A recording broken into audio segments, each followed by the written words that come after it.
Welcome to Mission Oriented, a VeteranCrowd podcast that showcases veteran talent from both the private and public sectors. Their impact is everywhere. We are here to uncover it. Here's your host, Bob Louthen.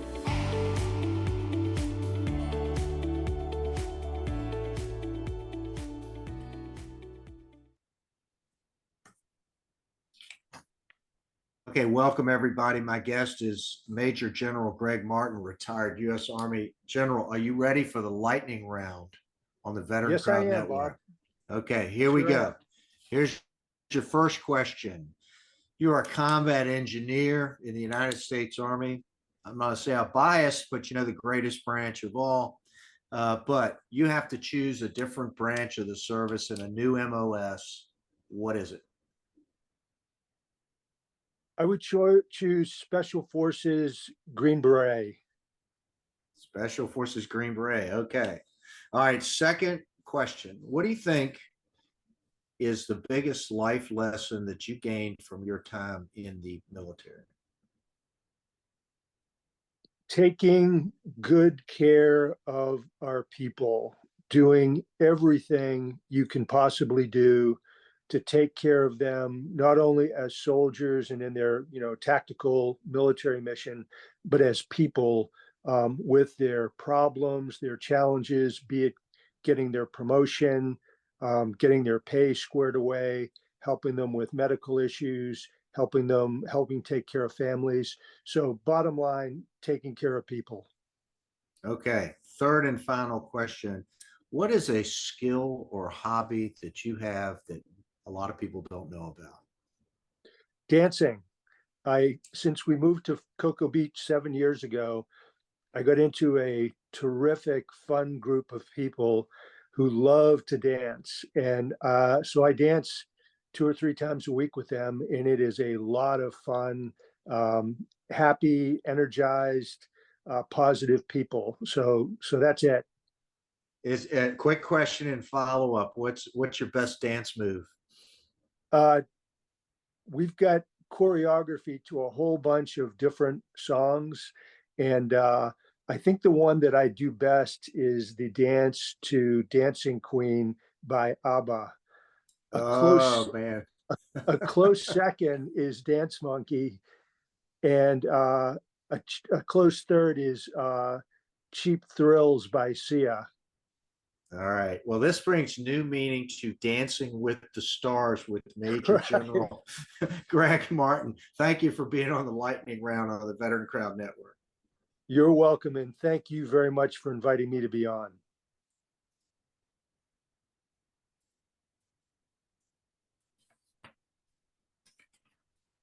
Welcome, everybody. Welcome to the Mission Oriented podcast on the VeteranCrowd Network. My guest today, Major General Gregg Martin, U.S. Army, retired. Gregg Martin is retired Major General with 36 years as an Army combat veteran. He's celebrated for his career commanding engineer units and holding roles such as President of the National Defense University and Commander of Fort Leonard Wood. An accomplished author, his book, BIPOLAR GENERAL, My Forever War with Mental Illness, candidly shares his journey. With advanced degrees from MIT, the Naval War College, and the Army War College, Gregg's indomitable spirit offers hope and inspiration to others while he finds strength and joy alongside his wife, Maggie, in Cocoa Beach, Florida. General, thank you for joining us today. A lot of things I want to unpack on this call. Thanks for being a guest. Well, it's a huge honor, Bob. I really appreciate it. Well, thanks for writing this book. This is a very important topic. We're going to get into that. But first, let me ask this question. How did you end up deciding to join the Army and become what all of us agree is the greatest calling in the military, a combat engineer? Bob, I grew up in Massachusetts near Boston, and it was a very patriotic community. Most of the men were World War II veterans, including my own dad. And then many of my uncles served for either a short time or a long time in some one of the military services. So I was always predisposed to serve in the military. Um, One way or another, I was going to go in. But when I was in high school, I wanted to go to I was a very good student, athlete, leader, and I wanted to go to the best possible school I could. And cost was a factor because we Mm. didn't have much money. And so I found out about the service academies and I applied to them and I got into West Point and I said, wow, West Point, top-notch school, 100% scholarship from the government. And it really plays to my strengths, not only as a student, but also as an athlete and a leader. So I went to West Point thinking I would only serve my 5-year initial commitment. And I graduated near the top of my class. I did really well, got out in the Army, got to graduate from Ranger School, go to Germany during the Cold War, lead soldiers in an exciting, important, dangerous time in our nation's history. And I just fell in love with the Army, with being a leader, with our soldiers. And, one thing led to another. From platoon leader, then I got to be a company commander, which was awesome. Then the Army sent me to graduate school. And from there, it was just one job or schooling or some other carrot the Army kept giving me.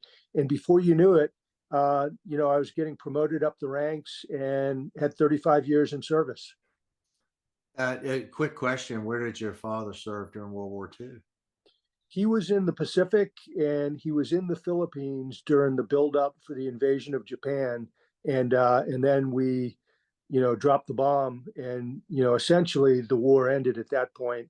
And so he went from the Philippines as a sailor. He went back, back across the Pacific to California. Interesting.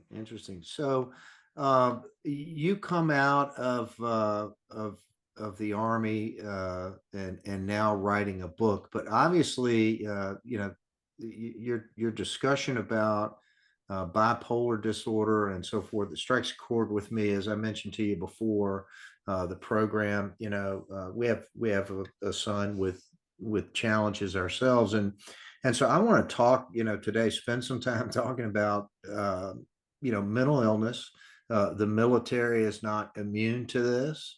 And in fact, I think there's an enormous stigma and a fear within the military among personnel to even express any of this, that it's weakness and it will impact your career, all of these types of things. It's time to fix these problems. Can we start with that? Yes, sir. You're right on target. There is a huge stigma regarding mental health, mental illness, all through society, all through the military. And it makes absolutely no sense because it's really not a mental illness, it's a physical illness. And the afflicted part of the body is the brain. And just because we don't know much about the brain, it's the most important and the most complex and the least understood part of the human body. We change the name from a brain illness or a brain disease or a brain malady to mental illness. And so the point of explaining that is a stigma makes no sense because mental illness is just as physiologically real as other diseases, be it cancer, diabetes, heart disease. And there's no stigma against those ailments, and neither should there be against mental illness or challenges of the brain. I wonder, you make a great point. If we could just call it brain illness instead of mental illness, it's kind of like, words matter, and it's very important. I've discovered in this, and you compare mental illness to cancer, for instance. When a person has cancer, their friends and family rally around them. When a person has a brain illness and mental illness, people don't know how to react, and they don't, for the most part, don't rally around it. And my personal journey, if I had not gotten involved with a group called NAMI and gotten education about what was going on, I don't think I would be handling, this situation in the right way. Can you talk about the impact of family support, friend support, education on all of this? All of the elements you mentioned are absolutely critical to supporting the afflicted person as they're going through a mental crisis. And then as you work your way through the recovery and then into the lifelong journey of recovery, those elements are key to supporting and helping keep the afflicted one on the right track, on moving forward. I would just say most mental illnesses, if they're left untreated, they can lead to destruction and breakup of marriages, of families, destruction of careers and finances, homelessness, addictions, incarceration, and then death, often by suicide. For example, bipolar disorder, people who have that condition, they commit suicide or die by suicide at 30 to 40% the rate of the general population. So that's the really bad news about all flavors of mental illness. The good news is they're, for the most part, treatable. So, like in my case, I realized I had a problem after a number of years, but I went in, I got diagnosed, I started getting solid medical treatment. It took a couple years of bipolar hell before I was able to get on the recovery journey. But if you do those things, get the medical help you need, work hard on your recovery, you can live a healthy, happy, purposeful life. That's the good news. And again, going to your question, my wife, my family, and some key friends were absolutely instrumental in helping me, in supporting and encouraging me and keeping me on the right track. Just like today, in Cocoa Beach, Florida, where we moved 7 years ago to get the health benefit of the sun and the brightness. My network of friends, who I mentioned earlier with the dancing group, I mean, these people are happy, they're fun, they're friendly, they're encouraging. So just like my family, this network of friends and people is absolutely critical to my mental health. Let me dig in. I'm going to ask some pretty direct personal questions. When do you think you started to notice, or in hindsight, looking back on it, when do you think you had the onset of your illness? Looking back, the onset was in 2003 during the Iraq War, when I was a brigade commander of thousands of combat engineers in battle, deployed from Germany to Kuwait, fought our way up the Euphrates River Valley into Baghdad, and then basically fought a guerrilla war for the next year. So both the Veterans Administration and the Department of the Army conducted medical boards to try to figure out, what happened with me, when was my onset, and they want to understand with all their patients what happened. And so they came to the conclusion that it was that tremendous spike in euphoria, thrill, stress, trauma, all wrapped together, that triggered my genetic predisposition for bipolar disorder in 2003. And I was mostly manic. It enhanced my performance for many years until it went too high and then ultimately brought me crashing down. So that was 2003. I got promoted from colonel to 1-star to 2-star, kept going to bigger and harder jobs until by 2014, a number of events drove me to what they call full-blown mania, where I literally went into a state of madness. I was out of control, over the top, extremely disruptive, and I was essentially fired from my job as the 2-star president of National Defense University. The chairman of the Joint Chiefs was my boss. I had known him for years. He called me in and he said, "Hey, Greg, I love you like a brother. You've done an amazing job. I give you an A+ for your grade, but your time is over. You have until 5 p.m. today to resign or I will fire you. And oh, by the way, I'm ordering you to get a mental health exam this week." And that was mostly based on anonymous reports from people at the university and also a couple of investigations that the chairman did. But I was still manic, so I still felt great, didn't see any problem. And when I went in and got my exams, I got 3 different mental examinations that month, July 2014. All 3 said fit for duty, totally healthy, nothing wrong. And the doctors were just plain wrong. And they didn't really do a great job on evaluating me. And then what goes up into mania must come down into depression. And so over the next few months after I was removed from command, I essentially spiraled, then crashed into severe, hopeless depression, accompanied by terrifying delusions. And November 2014, I realized for the first time something is really wrong with me. And I went in, on my own to Walter Reed, got another examination, and they were able to connect the dots and make the diagnosis that I had bipolar disorder type 1 with psychosis.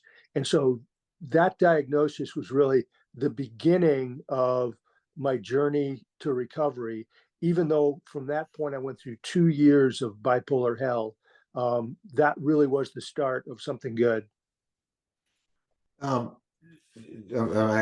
Again, I'm going to peel certain layers of that. Were there any indications? A lot of people, a lot of men experience the onset of these types of things 18, 19, 20, 21 years old. You're telling me that it was triggered. I mean, you're probably in 2003, you've been out of West Point for 24 years at that point in time. So Yes. You're in your late 40s when it was onset. Was there any indication of anything that you look back on in hindsight in your 20s that makes sense now, or was this really just fully triggered by the events in 2003? That's a great question. I believe that real, true bipolar disorder was in fact triggered in 2003. However, it's not like you flip a switch and one day you don't have any bipolar disorder, flip the switch, and the next day you do have bipolar disorder. It doesn't work like that. There's actually a spectrum of bipolar disorders that, looking back now, I was on that spectrum pretty much my whole life, even as a teenager. We were able, working with one of the best psychiatrists in the world, we were able to figure out that I had, from teenage years on, what they call a hyperthymic personality.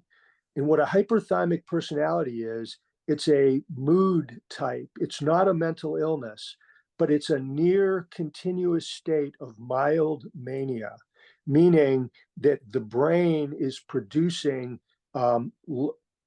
above average, above normal amounts of dopamine, endorphins, and the other brain chemicals that give you energy, drive, enthusiasm, creativity, positivity, problem-solving skills. So my brain was being immersed with these from the earliest days on, which gave me a huge advantage compared to my peers. It made me a much better student, athlete, leader. It had a lot to do with me graduating near the top of my class at West Point. It had a lot to do with me doing very well in Ranger School. And then all the way through my Army career, I excelled. I got nothing but top ratings, kept getting promoted, going to all the schools. And I kept going up this bipolar spectrum. And the problem with that is that at some point, going up the spectrum, it goes to the point of real mania and real bipolar disorder. And that happened to me at the age of 47. Another problem with folks that encounter this is what I'm going to call self-medication, but it ends up being alcohol and drug abuse. Was there any manifestation of that? Did you try to self-medicate before you knew you had a problem, or was there any of that? It's a typical story. Yeah, great question. So as I was climbing up the bipolar spectrum from teenage years up until my mid 40s, I was having mostly manic-like experiences. Again, my mania wasn't insane, crazy mania. It was below that level, so it mostly helped me perform. But in combination, I was having drops into depression. Again, not debilitating, hopeless depression, but certain levels of depression. And what happens is when you go into a mania, with me at least, I want to drink alcohol. It's just something I want to do. It makes me feel better. It makes the mania go higher. So it's kind of a deadly combination. The mania makes you want to drink. The drinking makes your mania go higher, and it's just an upward cycle. And that got worse and worse and worse over the years. And on the other side of the spectrum, when you're depressed, you reach out to alcohol as a life buoy, because you think it's going to make you feel better. But the problem is it might make you feel better for a little bit, but then you feel worse and your depression gets worse. So depression makes you want to drink, and then it makes your depression worse, makes you want to drink more. And I had that cycle. I never drank to the point where it impacted my family or my work performance or anything like that. But I was drinking too much, more and more, as my bipolar disorder worsened. Hey, you're listening to the Mission Oriented Podcast on the Veteran Crowd Network. The Mission Oriented Podcast is sponsored by Transact Capital Partners. Transact Capital Partners is a full-service mergers and acquisitions advisory firm specializing in the confidential sale and acquisition of privately owned mid-tier businesses. At Transact Capital Partners, we believe that our veterans continue to lead impactful lives as civic and business leaders.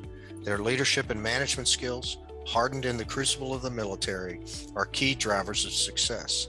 Veterans are mentally tough team players and creative problem solvers imbued with a heightened sense of ethics and personal accountability. Transact Capital Partners is committed to supporting veteran business owners throughout the life of their companies, building professional relationships and networks, advising on capital formation, mergers, and acquisitions. Contact the veterans on our team, Matt Kane, Ross Harris, and Bob Louthen at transactcapital.com. Welcome back. My guest is Major General Gregg Martin. We're talking about his new book, Bipolar General. Sir, we've been talking about the turning point. I know how important is it for an individual who has a brain illness? I'm going to insist on calling it that, a brain illness, to acknowledge that they actually have an illness. How hard is that, and how important is that? Well, it's extremely important. It's difficult. Like in the case of bipolar disorder, when you're manic and you have mania, you're just filled with happiness, enthusiasm, energy. You feel like the smartest person in the world. You feel like Superman. You feel like you're on a mission from God, that you're doing unbelievably great and important things. So when you're in the manic side of the cycling, you don't think there's anything wrong. And anybody who came up and said, hey, it seems like there's something wrong with you, you seem manic, I would have dismissed them as just not knowing what they were talking about, or being out to get me, or something like that. Where you notice that there's something wrong is when you go into depression. And so instead of being all full of energy and ideas and excitement and wanting to be around people, you're just the opposite. You have no energy, you're withdrawn, you don't want to be around people, you're indecisive, can't make decisions, you can't make sense of things, because your brain, all those chemicals that lead to mania, are now shrinking and becoming less and less and less, which drives you to the other end of the spectrum, which is depression. In fact, I went to the doctors after Iraq. I was depressed to the point where on 3 different occasions I went to the doctors and said, hey, I'm depressed. I think I need help. And they never did the research to figure out that the depression was following mania, which would have told them I had bipolar disorder. They never did that.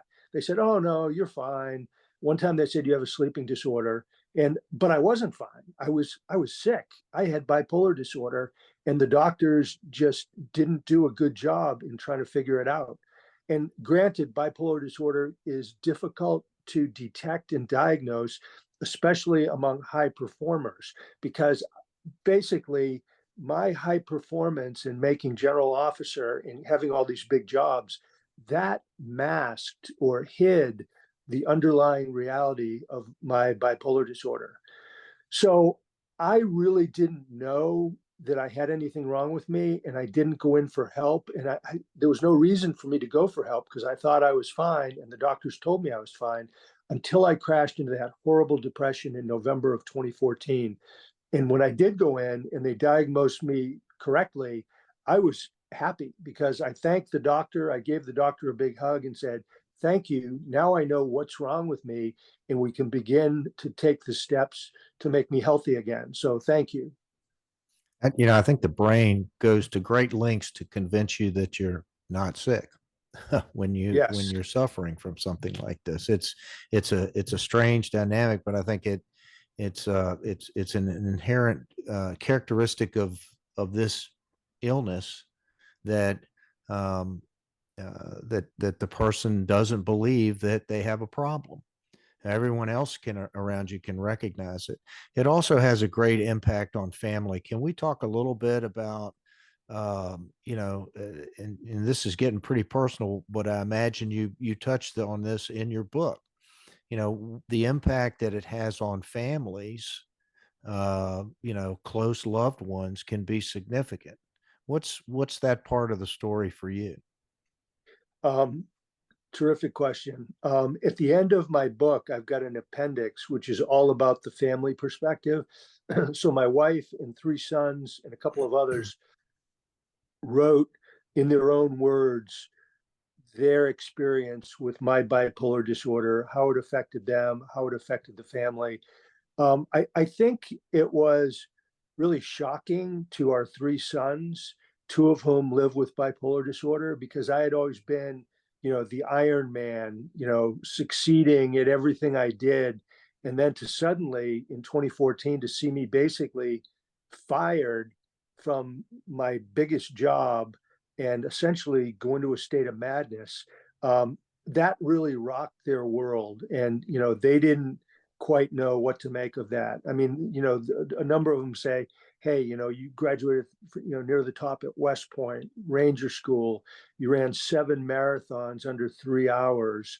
You went to MIT and got a PhD and 2 master's degrees, made it all the way to general." And they were just totally unprepared. It blew them away. My wife had the same experience, but with her, it was a little bit different because when she met me back in our 20s, and I had that hyperthymic personality, she was used to me being very high energy, enthusiastic, a lot of fun, a real people person. And so she was used to that. And what happened as I sort of inched my way up the bipolar spectrum is that little by little by little, I rose to the point of bipolar disorder. But even in bipolar disorder from 2003 up until 2014, it was a high performing mania. My depressions weren't all that bad. And I was doing a good job I was doing well at work, and I was still being a good husband, a good father. But finally, in the spring, summer of 2014, where I went crazy, that's when everybody noticed it. My kids noticed that there was something really wrong. My wife noticed something wrong. My boss noticed something wrong. All my students, administration, and faculty at National Defense University saw something wrong. So it wasn't until the very end that, my brain exploded like a rocket ship up into space and blew up. And that's when everybody said, "Whoa, there is something wrong with General Martin. We need to get this guy help." And so for my wife, she described it like being a frog in a pot of water that you put a little low light under, and little by little, the water gets hotter and hotter and hotter until eventually the pot boils over. And that's what happened to her in the spring, summer of 2014. And so she said, there was really nothing discernible. There was no clear pattern of my bipolar disorder until the very end. Mm. Let's talk about your path to recovery. You talked about 2 years of absolute hell, hospitalizations. Uh, can we talk about that period of time and then your path to recovery? Sure. So I retired from the Army in 2015, several months after my diagnosis of bipolar disorder. The military did what I think was a terrible job in transitioning me to civilian healthcare. There was no continuity of care plan. They've since changed that so that in DoD, any service member who's being treated for any mental condition, that the military medical personnel will find them either a VA that will take them and see them right away, or a civilian healthcare provider that will see them and take them right away. So I basically just got dumped into the civilian healthcare system in horrible, horrible shape, barely able to take care of myself and keep myself alive. My wife was trying to move to a new location, several states away. And so I went from bad to worse. I did get into the civilian healthcare system up in New Hampshire where we moved to. And it wasn't the right fit. I didn't have the right relationship with my doctor. He gave me some medications, which they didn't really work. The ones I was prescribed while I was on active duty, all they did was make me groggy, sleepy. They didn't have any positive effect on my bipolar disorder. And it just got worse and worse until finally a really good Army friend, a battle buddy, a wonderful guy, he stuck with me and he helped me get into a very good VA up in Vermont, which was just about an hour away. And we sat down and talked. And after about 5 or 10 minutes of discussion, they admitted me to inpatient. And so I went into the inpatient ward. Was that the first time you were admitted as an inpatient in this whole time? Yes, that was the first time. Okay. And I spent 2 weeks as an inpatient, and then I spent another 4 weeks living in the hospital in a dormitory, but continuing to get intensive treatment. So I was there in the VA hospital for 6 weeks, 2 of them, locked up.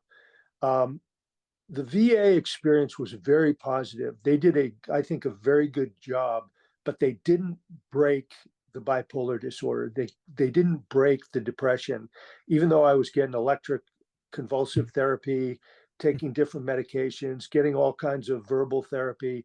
Nothing really worked. And so I stayed very depressed with psychosis, which is a combination of delusions and hallucinations. A delusion is believing fervently something that is not true and that it's demonstrably not true. So I had lots of terrible delusions. And then I had hallucinations. And a hallucination is seeing, feeling, or hearing something and believing it's true, but it's not true. And so my brain was racked with psychosis. And I continued in that state after my inpatient was over. And then during the summer, when nothing was getting better, my wife called my doctor and said, "Hey, doctor, he's not getting any better. Can we try some different medications?" And so then a big decision was made to try lithium, which is a very effective medication for bipolar disorder. But it has some bad side effects potentially. And so we made a decision, let's go for it.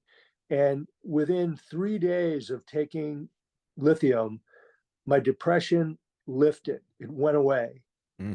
My hallucinations or my psychosis pretty much went away. And what lithium did is it constructed inside my brain a ceiling so that if your brain starts to go into mania, it bumps into the ceiling and it can't go into a manic state. The lithium won't let it. And then on the flip side, it creates a floor so that if you start going into depression, you hit the floor and you can't fall into depression. So it's really an amazing medication. And it's actually perfectly natural. It's harvested out of the earth. It's called Li3 on the periodical chart in chemistry. And so then once I got stabilized, after the doctor wanted me to stick around and see him for a few more weeks, then he gave me the green light to move to Florida for the sunshine, the brightness, the warm weather, which does have, truly beneficial effects on the brain for someone with bipolar disorder or depression. Came here 7 years ago, and here's the key to my recovery. And I call it a journey of recovery because it never really ends. Bipolar disorder and other mental illnesses are chronic diseases that, just like diabetes, you have to manage it your whole life. Mm-hmm. So the keys, here's what the keys were. Number one, the right medication that got my brain biochemistry in balance. Number two was good therapy, where you meet with a therapist, which I do with the VA therapist, and you talk about stuff, and you talk about issues and problems and challenges you're having, and you come up with sound psychological, emotional ways to deal with these challenges. Because if you don't deal with them, they can lead you into agitation, anxiety, anger, rage, and a potential relapse, which 70% of people with bipolar disorder go into some kind of a relapse, usually worse than what they had initially. So I don't want to go into a relapse. So therapy, very important. Third is healthful living. And these are basic things: plenty of sleep, healthy diet, good exercise, low stress, drink plenty of water, all those basic fundamental things that make you a healthy person. And those are necessary, but not sufficient for a good recovery. And I've come up with a little paradigm I call the 5 Ps. And you have to anchor your recovery into these 5 Ps. And the first P is people. And I talked about that earlier, being around and networked with a group of happy, energetic, fun people that are just energizing to be around. The second thing is purpose. You have to have a purpose or a mission for your life that animates and gives you drive and motivation. And for me, my purpose is sharing my bipolar story to help stop the stigma, to enhance recovery, and to save lives. So that's what I do now. My full-time job is that purpose. And I do it by speaking, by writing, and by conferring with different people. And so that's what I do with my time when I'm not dancing and working out. So people, purpose, place is very important. I mean, I was fortunate, the good Lord led us to Cocoa Beach, and it's a wonderful place for us to live. The culture of the town is great.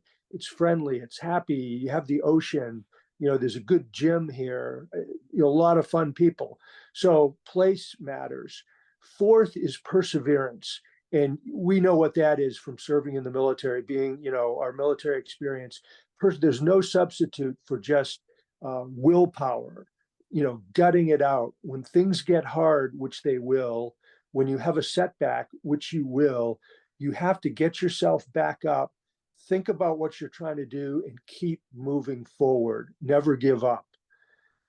And then the final P, the 5th P, is what I call presence. And what presence is being able to get outside of your own mind. Because a lot of times, the things we're thinking in our own brain, our own mind, we may believe them, but they're oftentimes false, and they lead us astray. A fancy term for this is metacognition, which means thinking about your own thinking. And just a quick example, when I was extremely paranoid and, was having hallucinations and delusions and psychotic and all that, I believe people were spying on me. They were plotting against me. They wanted to get me fired from my job, put in jail, and killed. And that was completely faulty thinking. I mean, it was mostly not true. And so today I will get little paranoid delusions that, oh, this person doesn't like me, or that person is plotting against me, or they want to see me get in trouble. And if I step outside of my own incorrect thinking, what I realize is that's wrong. These people, not only are they not out to get me, they're not even thinking about me at all. They're thinking about something totally different, their own family, their own hobbies, their own work. And so that idea of presence is really, really important. And a therapist can help a lot with being able to deal with your own mind. This is just such great advice. And, again, having dealt with this directly, um, everything you say makes so much sense in your 5 Ps. We're going to make sure we publish that in our social media. I think that's an important thing. Um, we're I'm purposely running a little longer than usual because this topic's so important. I've had another guest on, another West Point graduate I'd love to introduce to you sometime, Charlie Eady, who shared some of his struggles. How do we educate society about this, the broader society? I mean, you're writing a book on it. People need to read about this. How do we educate them? How do we do things like to get more people to re-engage with folks who have these types of illnesses as opposed to shunning them? So much of society just, oh, that person's crazy, stay away from him. I'm going to put boundaries between myself and them. I really, and I did the exact same thing. It was the natural reaction to our crisis, when in reality, what I needed to do was go embrace them and treat that illness just like cancer or, any other affliction that somebody had gotten. How are we turning the tide on mental illness? Can we get our society to treat mental illness the same way we're fighting cancer and diabetes? Can we do that? I think we can, and I believe we've made a lot of progress. And you gave the example of fighting cancer.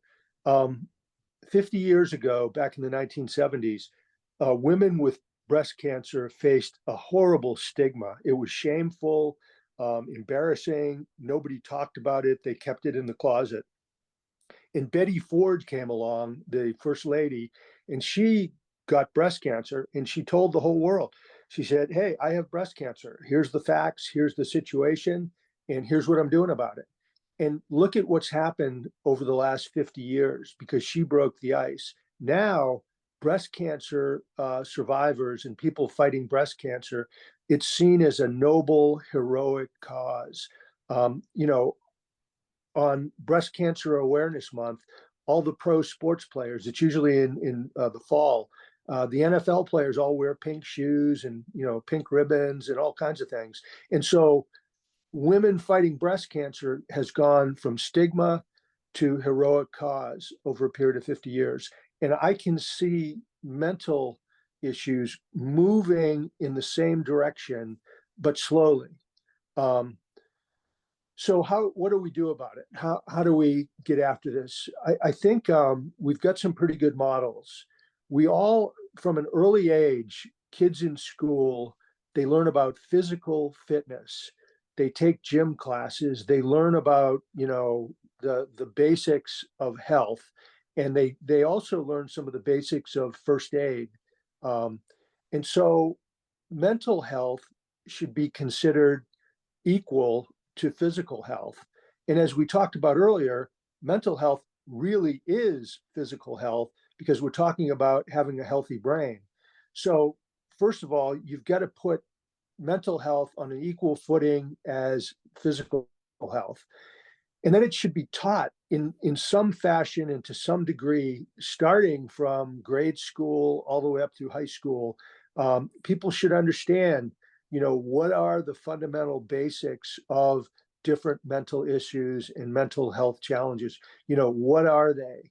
What are they called? What are the symptoms? What do they look like?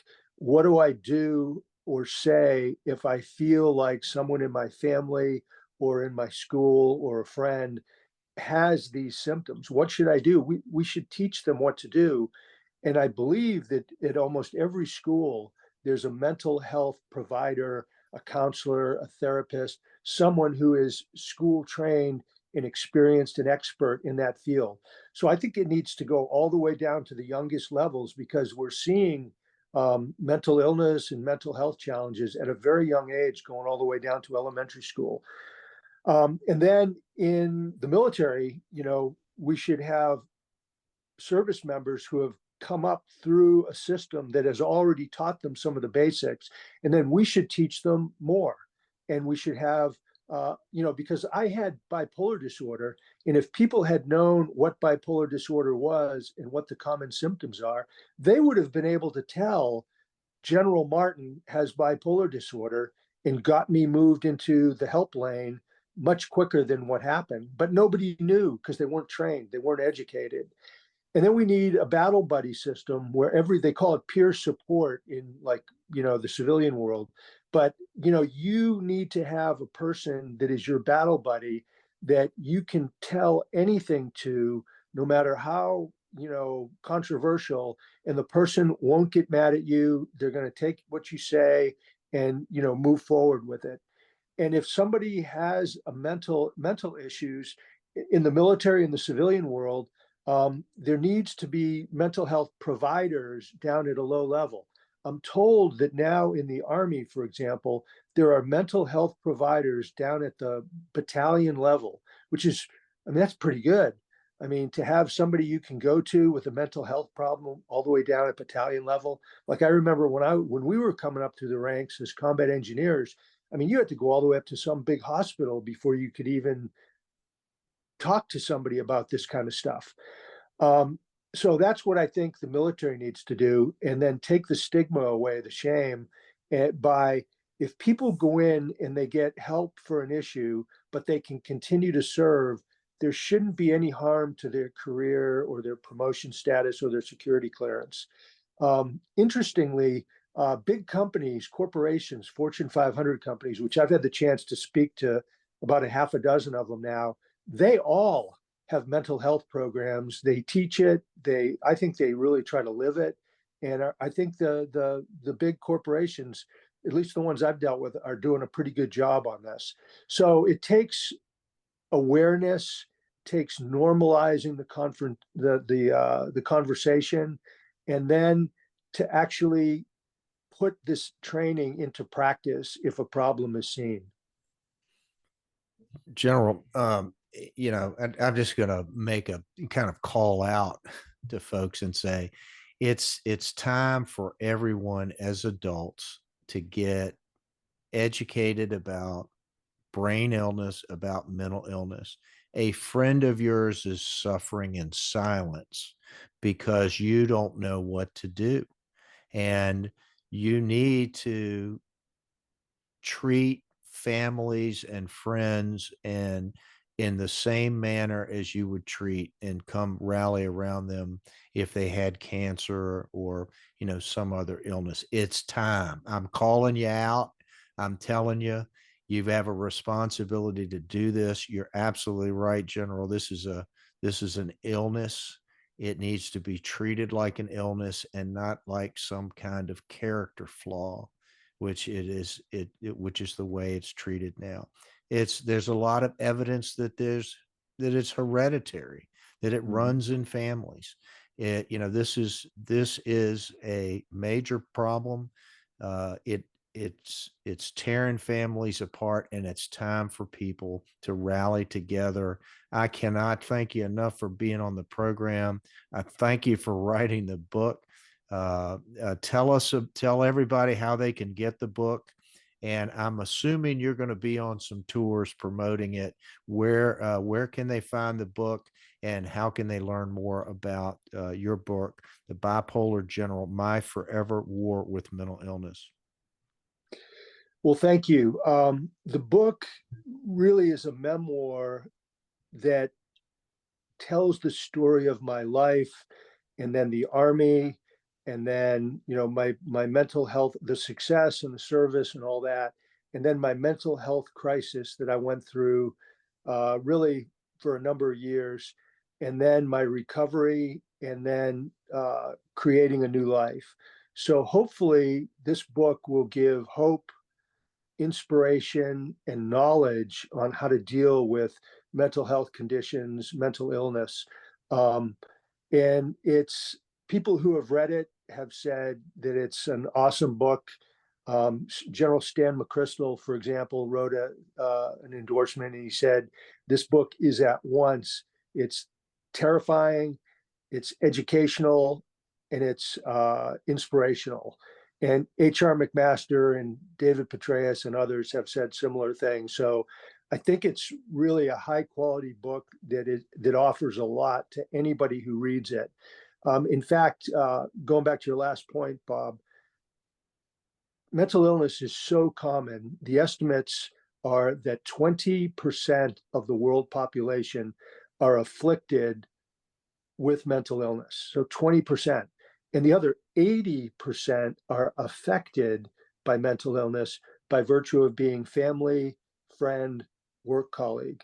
And what that means is 100% of the world population is touched or, trampled or destroyed by mental illness. And I think this book will offer, a lot of education and inspiration on how to deal with it. Where can you get it? Probably the easiest place is to just go on to Amazon and order it there. You can also get it through Barnes and Noble, and you can also get it through the Naval Institute Press, which is the publisher along with Association of the U.S. Army. And the book is available for pre-order right now, and it'll actually be delivered on the 15th of September. My first big public talk on the book will be the second week of October at the AUSA convention in Washington, D.C. And the other place you can get a lot of information is on my website, www.bipolargeneral.com. And you can order the book from that site.